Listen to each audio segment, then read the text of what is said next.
Gentlemen, come, sit down. Now what merriment shall come forth from this night? I am at the head of the table because this is my home. Any other questions? As it stands now, in the year of our Lord, 1816, I, Stephen Decatur, have served in 3 of our country's 4 wars and attained the rank of Commodore. Perhaps I need to elaborate on how 2 of these wars revolutionized our foreign policy and our Navy. Across the globe, deep in the heart of the Mediterranean, there were 4. Across the globe, deep in the heart of the Mediterranean, there were 4 of the vilest, nastiest, and most sordid city-states ever to plague the face of the earth. To the west, near Gibraltar, was Morocco, followed by Algiers, Tunis, and finally, Tripoli. So backward were these people that they used good, hard-working, white Christians for slave labor. So backward were these people that all the victories they earned came from basest of guile and disregard to the laws of war, and all of their income came directly from the pockets of their betters. But here is the rub. No one came to stop these pilferers. Not the British, not the French, none of the Europeans. They would just stand as their bribing wallets open and their spotting eyes peeled, ready to cave in to any demands that these pirates would have for them. Then they heard about us. They heard about our newfound freedom, and a rare and dangerous light grew in their eyes. And that was the light of greed. Greed, by the way, is a deadly sin, which possessed them to demand money and luxuries from us, from America, or else our ships would never, ever reach European shore. And so the years passed. Years of servitude, years of degrading slavery, years of humiliating payments. But despite all of my words on the subject, it can be best summed up by Sir William Eaton. He passed recently, but was a good man in his life. Here we took off our shoes and were shown to a huge, shaggy beast sitting upon his rump, upon a low bench, covered in a cushion of embroidered velvet, with his hind legs gathered up like a tailor or a bear. On our approach to him, he reached out his forepaw as if to receive something to eat.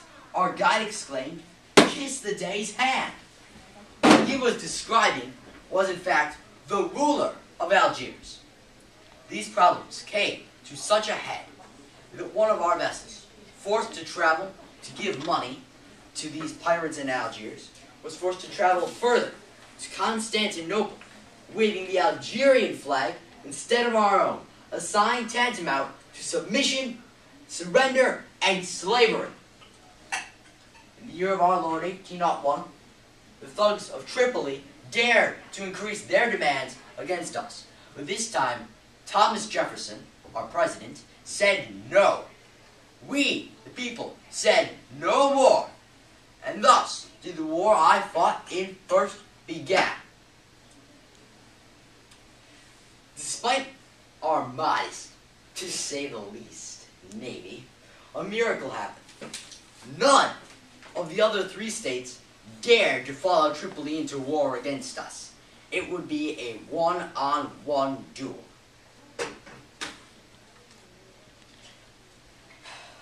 First 2 years of war, although I served on a variety of ships, such as the Essex and the New York, proved inconsequential and inconclusive. But then, in the year of our Lord, 1803, tragedy struck. The pride of our line, our greatest ship, the USS Philadelphia, under the commander William Bainbridge, crashed aboard an uncharted reef, was captured by the pirates, and all 300 of its crew, minus, of course, the officers and turncoats, were captured, brought into the heart of Tripoli, and used as slave labor. Commander Preble and I decided something had to be done about this.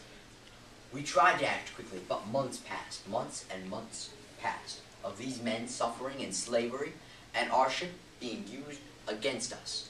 But finally, we gained an edge over the corsairs. We captured the Mastico, a trading vessel of the Middle East that had, ironically enough, been stolen from the French before us, which its crew had taken to a habit of stealing American arms and armor. It was a legitimate prize of war. We will never, ever be lawbreakers. Thus, we rechristened the ship the Intrepid, hid under its decks, and in the dead of night, snuck into Tripoli harbor. Under the pretense of not having an anchor and needing to dock, we were tethered directly to the Philadelphia. And then, we struck in the dead of night. We slaughtered the sleeping pirates without firing a single shot. We set alight the gunpowder, we set alight the cannon, and we ran. We ran aboard the Intrepid. Then, a shot from the main fortress of Tripoli brought down our main sail. So we had to row, still attached to the Intrepid. All the while, the USS Philadelphia was burning and dragging us closer and closer and closer, and we were saved finally, by Preble. Even the thought of it wings me. Despite all of this, we escaped without a single death. Until God must have disagreed with some of my conduct, for within the next year, there was one officer killed. Only one. And he was my brother. Why James had to die, of everyone, why James, I will never know. And this news was the only thing that could sully what happened next. Derna, the second largest city in Tripoli, was captured by William Eden, the writer of the letter of all things, with under 10 Marines and a couple hundred Arab mercenaries. He took the second largest town. He marched his Marines 550 miles across desert from the deserts and wastelands of Alexandria straight to the shores of Tripoli.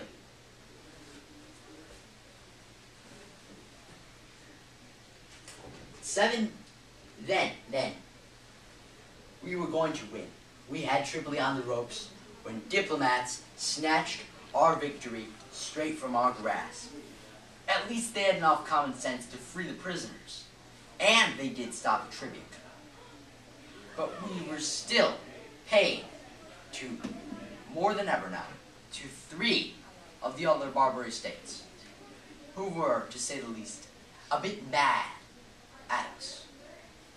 7 years passed, and war returned to American soil in the form of our old foes, the British.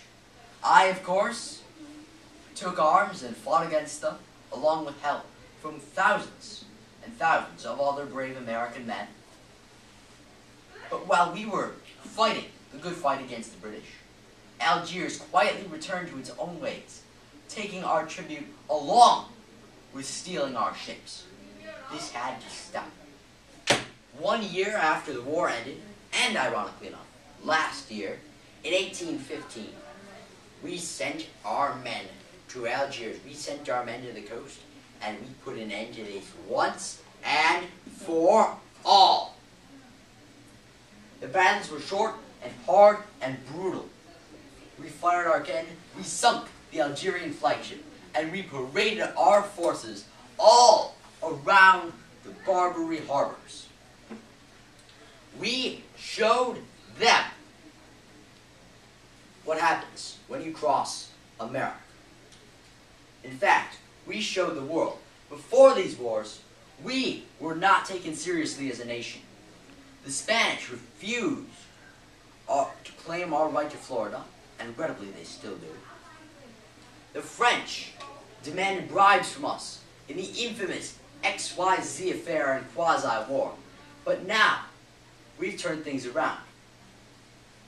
We've done something no one else has. We're revolutionary. For centuries and centuries, the Europeans allowed themselves, the mightiest nations on this world, were bullied by a foe that we took down on our fourth ruler. Not bad for a new country, I dare say. In addition, we forced the Europeans to do the same. Even now, the British are attacking Algiers, parroting us. The British, who were on our soil, burning our capital last year, are imitating and idling us. We're forcing reform upon the Europeans, whether they like it or not. And